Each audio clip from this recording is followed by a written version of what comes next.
The large alien ship moved slowly through space. Inside the command room, Admiral Kova looked at the screens showing strange new ships ahead. These ships belonged to a species they had never seen before. The ships looked different from anything in their records. What do we know about these creatures? Kova asked his second officer Nex.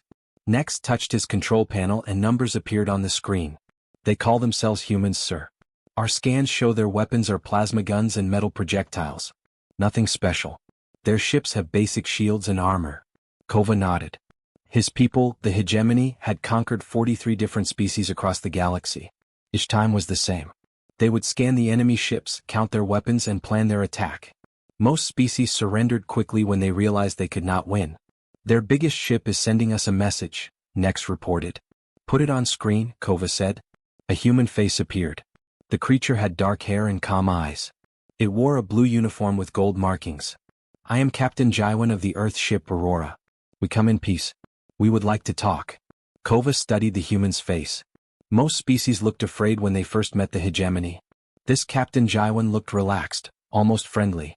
Human, Kova said into his communicator. I am Admiral Kova. You will surrender your ships and planets to the hegemony. This is not a request. Captain Jaiwan smiled slightly. We understand you want to discuss terms. We are ready to talk about many things. Our cultures, our technologies, our hopes for the future.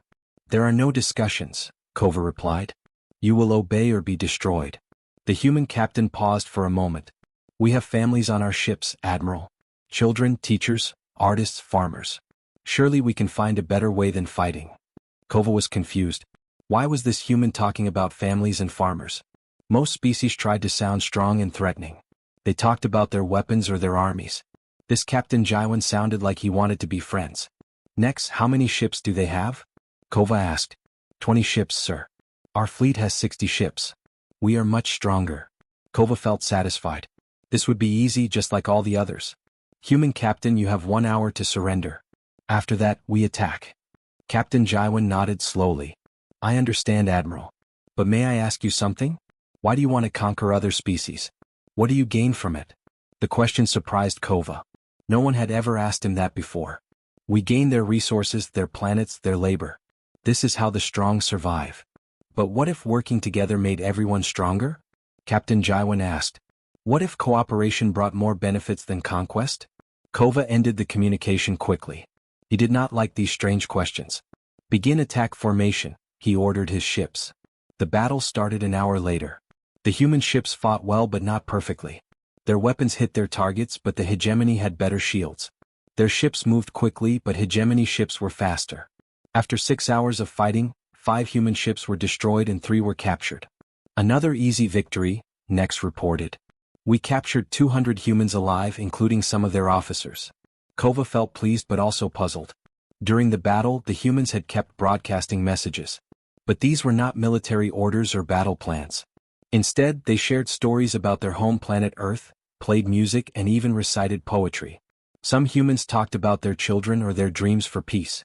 Why do they waste communication channels with useless talk? Kova asked. Unknown, sir, Nex replied. Should we put the prisoners in the holding cells? Yes. And begin processing them for work assignments. As the captured humans were moved to the prison areas, something unusual happened. The humans did not cry or beg for mercy like most prisoners. Instead, they thanked their guards politely and asked questions about hegemony culture. A human female named Minji asked guard Captain Rix about his home planet. What kind of food do you eat there? What games do children play? Rix was confused. Why do you want to know this? Because understanding each other is the first step toward friendship, Minji replied with a genuine smile. Another prisoner, a young human male named Teho, complimented the design of the hegemony ship. Your engines are very efficient. Our engineers would love to learn about your technology. Perhaps we could share our agricultural techniques in exchange. By the end of the day, something strange was happening on Kova's ships. His soldiers were spending extra time near the prisoner areas.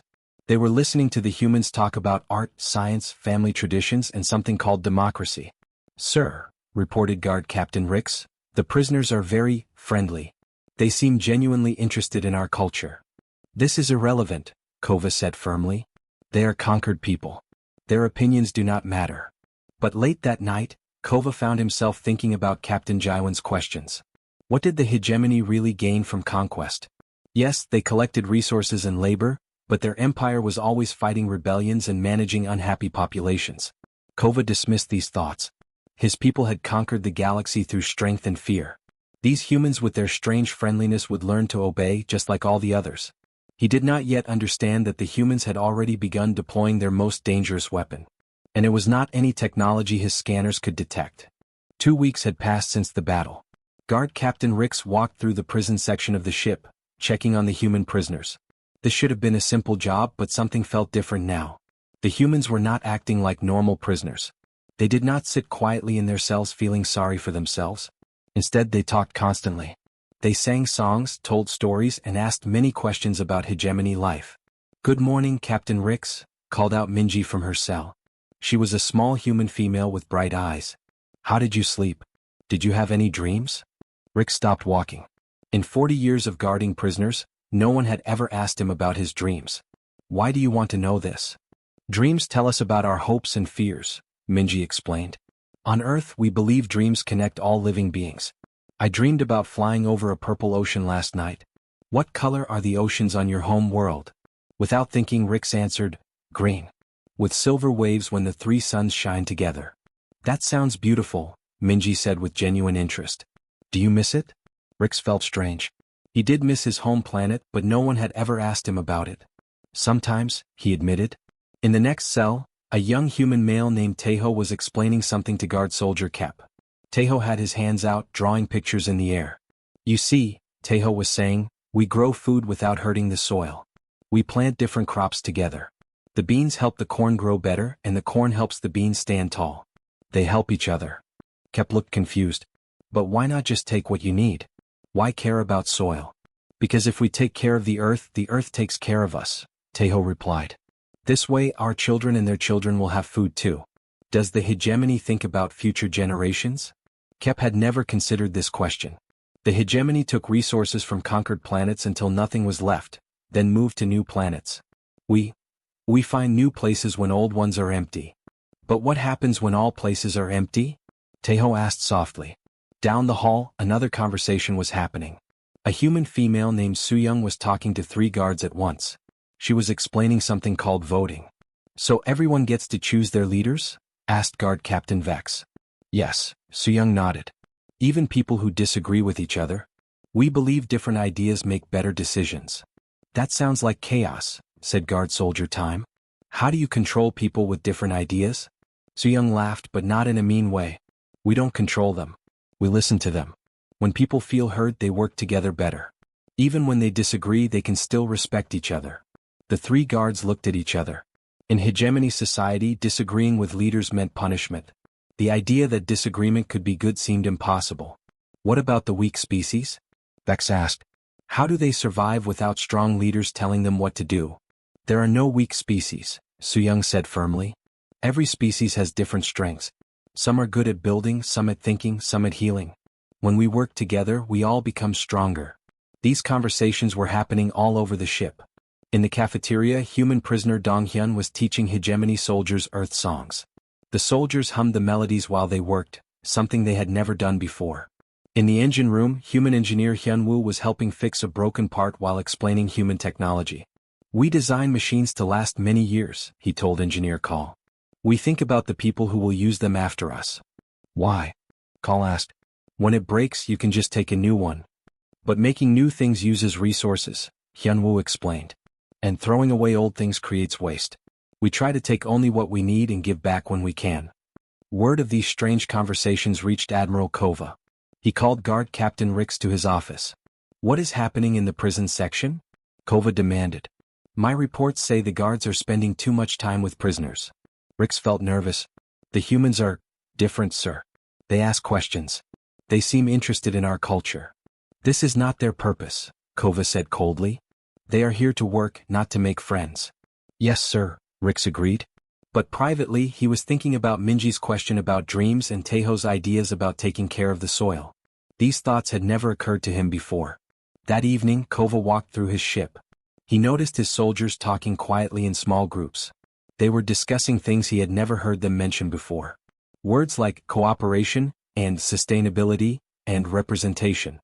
In the mess hall, he overheard guard soldier kept talking to his friend. The human Tejo says there are planets where nothing grows anymore because they took too much. What if that happens to us? His friend, guard soldier next, nodded thoughtfully. And the female Suyang says some species actually choose to join together instead of being conquered. They help each other instead of fighting.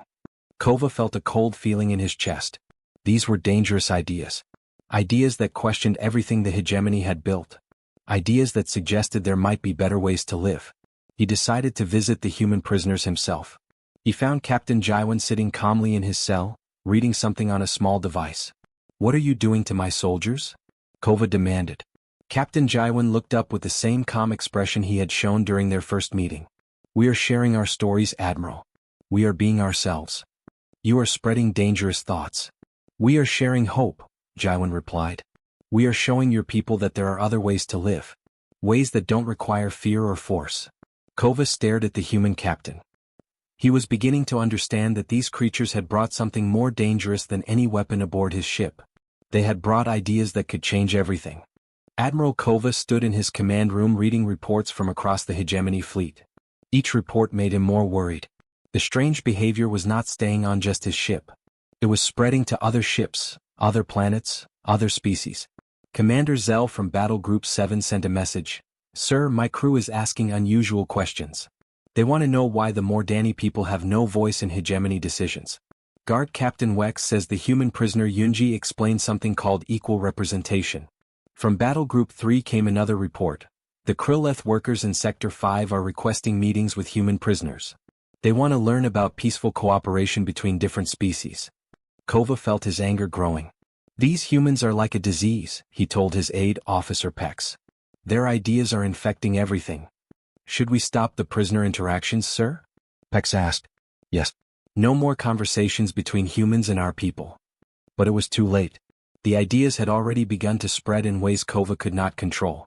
On the mining planet Kethmore, Mordani workers had heard about human concepts through secret communications. A young Mordani female named Velshire gathered her fellow workers during their rest period. "The humans say all species can work together as equals," she whispered. "They say we don't have to accept being controlled by others." Her friend Mortek looked nervous. "That sounds dangerous, Velshire. The hegemony punishes rebels." "But what if we're not rebelling?" Velshire asked. "What if we're just asking for fairness?" The humans showed their guards that different ideas make better solutions. Maybe different species can make the hegemony stronger too. Word spread through the Mordani communities. They began holding quiet meetings, discussing things they had never dared to talk about before. Rights, choices, dignity. On the factory world of Nexus 7, Krilleth supervisor Jack Moore received a secret message from his cousin who worked on a hegemony ship. The message described human ideas about voluntary cooperation and shared benefits. Jack Moore read the message to his work team during their meal break. "These humans believe that when everyone benefits, everyone works better. They say fear makes people weak, but hope makes them strong." A younger Krilleth named Tixon raised his hand. "But how do we know this is true? How do we know the humans are not lying?" "Look around," Jack Moore said quietly. "Are we working our best because we're afraid? Or would we work better if we had reasons to hope?" The workers looked at each other. They all knew they did the minimum work required to avoid punishment. None of them felt motivated to do more. "What if we had a say in how the factory operates?" asked Tixon. "What if our ideas mattered?" These conversations spread from world to world, species to species. The hegemony's communication networks, designed to control information, now carried whispers of human concepts. Words like democracy, and cooperation, and mutual respect traveled through secret channels. Back on Kova's flagship, the effects were growing stronger. Human prisoner Suyang had convinced 3 guards to try an experiment. Instead of ordering the other prisoners around, they asked for volunteers to help with ship maintenance. "You want us to choose?" asked Minji with surprise. "The guards said you could decide," explained Tejo. "They want to see if voluntary work really works better than forced work." The humans organized themselves quickly. Some worked on repairs, others cleaned common areas, and a few helped in the kitchen. They worked faster and more carefully than usual. They even suggested improvements to ship systems. Guard Captain Rix reported this to his superior. "Sir, the prisoners completed their work in half the normal time. And they seemed happy while doing it." "Happy prisoners work better?" asked Commander Ney with confusion. "It appears so, sir. This news reached other parts of the ship. Soon, hegemony soldiers were talking about the connection between happiness and productivity. Some began wondering why their own work felt so difficult and unrewarding. Guard soldier Kep approached his supervisor with an unusual request. "Sir, could we try making decisions as a group sometimes?" The human Hyunwoo explained how his people solve problems together. "Group decisions?" his supervisor replied with shock. "That's not how the hegemony works." "But what if it worked better?" Kep asked quietly. Similar conversations were happening throughout hegemony space. On military bases, in government offices, and on industrial worlds, people were asking new questions. They were imagining different possibilities. Admiral Kova received an emergency report from Intelligence Officer Kexmar. "Sir, we have detected unusual communication patterns among our subject species. The Mordani, Krilleth, and Vextani are sending messages to each other. They're not planning military action but something else." "What kind of something else?" Kova demanded. "They appear to be organizing, sir. They're forming committees and writing documents. They're using words like petition, and formal request, and peaceful dialogue." Kova felt cold fear in his chest. Military rebellions he could handle with force. But this was different. These species weren't trying to fight the hegemony. They were trying to change it. "What do they want?" he asked. "Representation in hegemony government, sir. They want to participate in decisions that affect their worlds. They're calling it democratic inclusion." Kova realized with growing horror that the humans had done something impossible. Without firing a single weapon beyond their initial battle, they had convinced entire species to demand fundamental changes to the hegemony system. The infection was spreading faster than any disease. And unlike a disease, this infection made people stronger, more hopeful, and more determined. For the first time in his career, Admiral Kova was facing an enemy he didn't know how to fight. Admiral Kova sat in his private office, staring at reports that made no sense. His empire was falling apart, but not from any battle. The weapons scans had been correct. Human ships were nothing special. Their plasma guns were standard. Their armor was adequate. Their military tactics were predictable. So why was his empire collapsing? "Sir," his aide officer Pex entered nervously, "we have received formal documents from 15 different species. They are all requesting the same thing."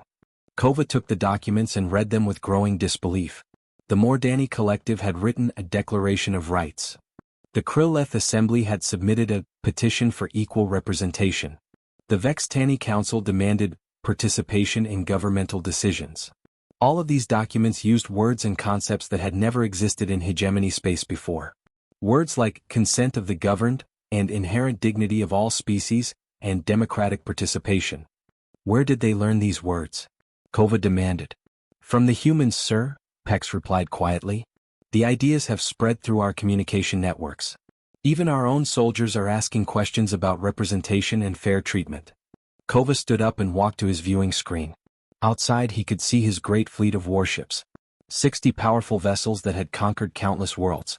But for the first time those ships felt useless. "Get me the human diplomat," he ordered. Minutes later, a small human female appeared on his communication screen. She wore simple clothes and had calm, intelligent eyes. Her name was Yunji and she had been captured 3 weeks ago. "Admiral Kova," she said politely. "How can I help you? What have you done to my empire?" Kova asked angrily. Yunji tilted her head slightly. "We have shared our stories. We have been ourselves. Nothing more. You have destroyed everything we built." "We have offered an alternative," Yunji replied gently. "We showed your people that there are other ways to organize society. Ways based on cooperation instead of domination." Kova felt his anger growing. "You invaded us without weapons. You attacked us without firing shots." "We didn't attack anyone," Yunji said. "We simply demonstrated that different species can work together as equals. Your own people chose to embrace these ideas because, deep in their hearts, they knew there was a better way." "Better?" Kova shouted. "We brought order to the galaxy. We ended wars between species."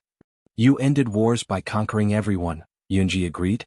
"But conquest is not the only way to create peace. Voluntary cooperation works better and lasts longer." Kova was quiet for a moment. "Your weapons were never the real threat." "No," Yunji said softly. "Our weapons were exactly what your scanners detected. Basic plasma guns and metal projectiles. Nothing special." "Then what was your real weapon?" Yunji smiled. "Hope, Admiral. We brought hope. We showed your people that they could have lives filled with dignity, choice, and mutual respect. We demonstrated that strength comes from working together, not from forcing others to obey. Kova felt a chill run through his body. You weaponized ideas. We shared possibilities, Yunji corrected. Every person who heard our stories had to choose for themselves. Your soldiers chose to question unfair orders. The Mordani chose to demand representation. The Krilleth chose to organize for better treatment. We didn't force anyone to do anything. But you knew this would happen. We hoped it would happen, Yunji admitted. We believed that once people saw there were alternatives, they would want those alternatives for themselves. Kova looked at the reports on his desk again. Half his fleet was experiencing discipline problems. Soldiers were refusing orders that seemed unjust. Officers were requesting explanations for policies they had never questioned before. On 12 different worlds, subject species had stopped working and were demanding negotiations. They weren't violent. They weren't threatening anyone. They were simply refusing to continue living under the old system. How do I stop this? Kova asked desperately. You can't stop it, Yunji replied. Ideas can't be killed with weapons. Once people understand they have choices, they will never go back to accepting oppression willingly. Then my empire is finished. Your empire as it was is finished, Yunji agreed. But something better can take its place. Something based on voluntary membership instead of conquest. Something where all species have a voice. Kova was quiet for a long time. Everything he had believed about strength and power was crumbling. His mighty fleet meant nothing if his own people no longer supported his cause. What are you offering? He asked finally. Partnership, Yunji said. A seat at the table as equals. The Terran Commonwealth welcomes all species who are willing to work together for mutual benefit. Even us. Even the hegemony leadership. Even you, Admiral. Everyone deserves a chance to choose a better path. Kova realized the terrible truth.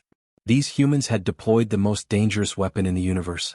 Not plasma guns or kinetic projectiles but something far more powerful. They had shared the radical idea that everyone regardless of species, strength, or past actions deserved dignity, respect, and hope. And once people believed in that idea, no force in the galaxy could make them stop believing. The humans had won their war without firing a shot. They had conquered his empire by offering something better than conquest. I need time to think, Kova said quietly. Of course, Yunji replied. We'll be here when you're ready to talk. The communication ended, leaving Kova alone with the most dangerous ideas he had ever encountered. 6 months had passed since Admiral Kova's conversation with human diplomat Yunji. The galaxy looked completely different now. Kova walked into the great meeting hall on the neutral space station called Unity Point. Around a huge circular table sat representatives from dozens of species. Where once there had been conquerors and conquered, now there were equals working together. The Mordani delegate, a female named Velshire, was explaining a new trade agreement. Our mining expertise combined with Krilleth manufacturing and human agricultural knowledge will benefit all 3 worlds, she said confidently. Next to her sat Jack Moore, now the elected representative of the Krilleth Assembly. He nodded in agreement. Our factories can produce better tools when we understand what the miners actually need. Working together gives better results than working alone. Kova still found it strange to see former slave species speaking as equals. But stranger still was how well it worked. Production had increased on every world that joined the new Commonwealth. People worked harder when they had reasons to hope. Admiral Kova, said a familiar voice. Human diplomat Yunji approached his seat. How are you feeling today? Kova had to admit he felt better than he had in years. The constant stress of managing rebellions and enforcing obedience was gone. I am adjusting, he replied honestly. It's a big change, Yunji agreed. Going from ruling through fear to leading through cooperation requires different skills. Do you really believe this will last? Kova asked. What happens when species disagree? What happens during conflicts? Yunji smiled. Come with me. I want to show you something. She led him to another part of the station where a smaller meeting was taking place. Representatives from the Hexer and Zilthi species were having what looked like a heated argument. You took water from our river without permission, the Hexer delegate was saying angrily. Our crops were dying, the Zilthi delegate replied. We had an emergency. Kova expected to see guards rushing in to restore order. In the old hegemony, such disputes would have led to punishment for both sides. Instead, a human mediator named Jinho stepped forward calmly. Let's find a solution that helps both species, he said. What do each of you need to be successful? For the next hour, Kova watched as the two species worked together to create a water-sharing agreement. They found ways to help each other instead of fighting over limited resources. The Hexer agreed to share water during emergencies. The Zilthi agreed to help build better irrigation systems. This is how we handle conflicts, Yunji explained quietly. Through dialogue, compromise, and mutual benefit. But what if they refuse to compromise? Kova asked. Then other Commonwealth members help mediate, Yunji replied. Sometimes solutions take time. But solutions that everyone agrees to last longer than solutions forced by the strongest. Back in the main meeting hall, the day's session was ending. Human Representative Minji stood to address the group. Tomorrow we will discuss the proposal for the new exploration mission to the Endari sector. All species are invited to participate. Kova remembered when such announcements would have been orders from Hegemony Command. Now they were invitations to work together.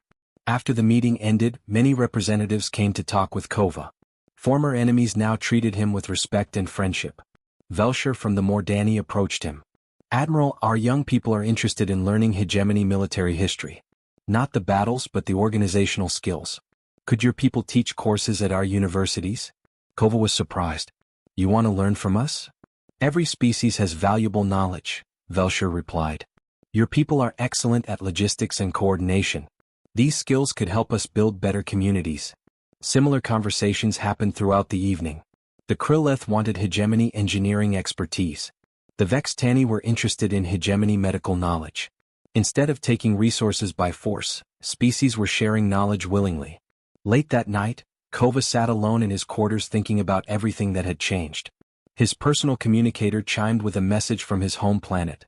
Father, the message began. It was from his daughter Nexera, now serving as a Commonwealth liaison officer. I wanted you to know that our people are happier than I have ever seen them. The young ones are learning new languages, studying other cultures and making friends across species.